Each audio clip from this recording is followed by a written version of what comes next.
Galvão, 51 anos de carreira com sabor de recomeço. Digamos 51 anos de continuidade. Eu me sinto com força, com saúde, com vontade de continuar trabalhando, de fazer aquilo que eu amo e aquilo que me fez ser o que sou na vida.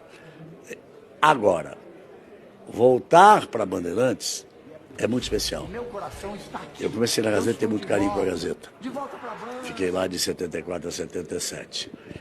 43 anos de Globo, gente. Eu transmiti todas as vitórias que o esporte brasileiro poderia ter nesses 43 anos. Fórmula 1, em futebol, tetra, penta, Senna, Piquet, Barrichello, Felipe Massa, e mais Olimpíada, e tudo. Para recomeçar, a Band é especial. Por quê? Porque em 77, eles acreditaram que eu poderia ser um narrador, eu era um comentarista. E começava a Rede Bandeirantes. Tinha a TV Bandeirantes. Então, a concessão da TV Guanabara no Rio, depois a Vila Rica em Belo Horizonte, assim foi. E eu fui para o Rio ser narrador. Então, a minha vida de narrador começou aqui na Band, em 1977. Olha, fui um dos responsáveis a convencer a família Saad e todos os diretores de que história é essa de Band, de Guanabara, de Vila Rica, Bandeirantes, tudo. Era a formação das redes, era um momento muito importante. Então eu vim no momento da formação das redes para ser narrador, mudou minha vida. Então, depois da Globo, teria que ser aqui. A gente sempre espera um bordão seu, né? Vem um bordão novo? Olha, eu não posso te dizer que venha um bordão novo, porque eu nunca trouxe o bordão de casa. Eles são todos espontâneos? São todos espontâneos. Sai que é tua, Tafarel! Bom goleiro de seleção que eu vi de uma hora que ele não saiu do gol, me dá desespero. A palavra que eu queria falar não podia. E haja coração, porque o coração não estava aguentando. Bem, amigos, porque eu não sabia se dizia boa tarde, bom dia, boa noite, boa madrugada.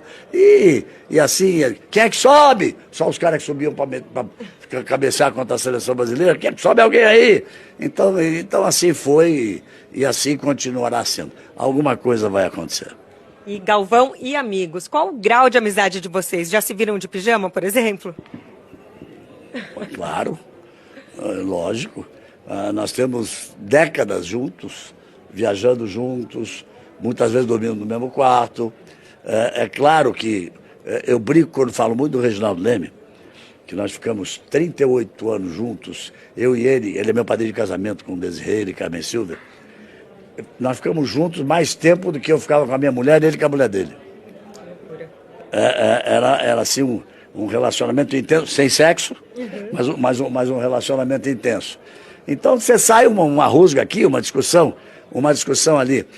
Mas não fui eu, foi Mauro Naves quem disse hoje. Essas pessoas que estarão comigo na Band, tantas outras que trabalharam, mas todas essas pessoas que vêm para Galvão e amigos, eu sempre chamei de meu povo. Primeira oportunidade que eu te encontro depois da minissérie Senna. Como foi para você revisitar aquele momento da sua vida e do país, né? Foi um espetáculo. Uma produção muitíssimo bem feita. Evidentemente um acordo de orientação de caminho a seguir, feito pela produção da Netflix com a família Senna, lógico. Por isso algumas pessoas estranharam algumas coisas. Talvez pudesse ter ficado um pouco mais claro que aquela repórter que acompanha toda, ela vai levando a história. Ela é fictícia, ela nunca existiu. Ela é fictícia? Ela é fictícia, ela nunca existiu. E a história foi contada ali por ela, pela família, por mim, nas narrações. Então tem algumas... Isso a gente chama de como é que chama isso mesmo, meu Deus do céu? Liberdade... Poética? Liberdade poética. Licença poética é o nome correto, né? Mas a história é muito bem contada, de quem era ele. Vivi momentos de emoção. Ayrton Senna, tivemos vários ídolos no esporte brasileiro, e teremos outros. 2 ultrapassaram essa condição de ídolo, viraram heróis do nosso esporte. Pelé e Senna. Então foi muito bom poder ver aquele Senna com vontade, aquele Senna vencedor, aquele Senna que se preocupava com o Brasil e se preocupava muito. O Instituto Ayrton Senna está aí, que é um exemplo disso. Um dos últimos pedidos que ele fez à Viviane, irmã dele, lógico que não sabia que ia morrer, mas pouco antes, queria fazer alguma coisa a mais pelas crianças com essa dificuldade horrorosa que sempre existiu, independente de ideologia, sempre existiu para o estudo dessas crianças, se pudesse fazer isso, para melhoria de condição de vida.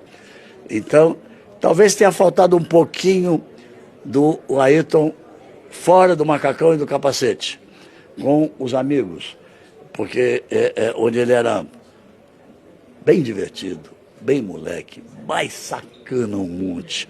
O que ele fez muita maldade comigo, eu fiz com ele. O Berger fez com nós dois, mais do que com os dois com ele. Então talvez tenha faltado um pouquinho daquilo, mas foi muito, muito, muito, muito, muito, muito bom e muito importante poder rever tudo aquilo. Gabriel Luchard mandou bem. Quem faz o melhor Galvão? Sem ser você, obviamente. Ele conversou horas comigo.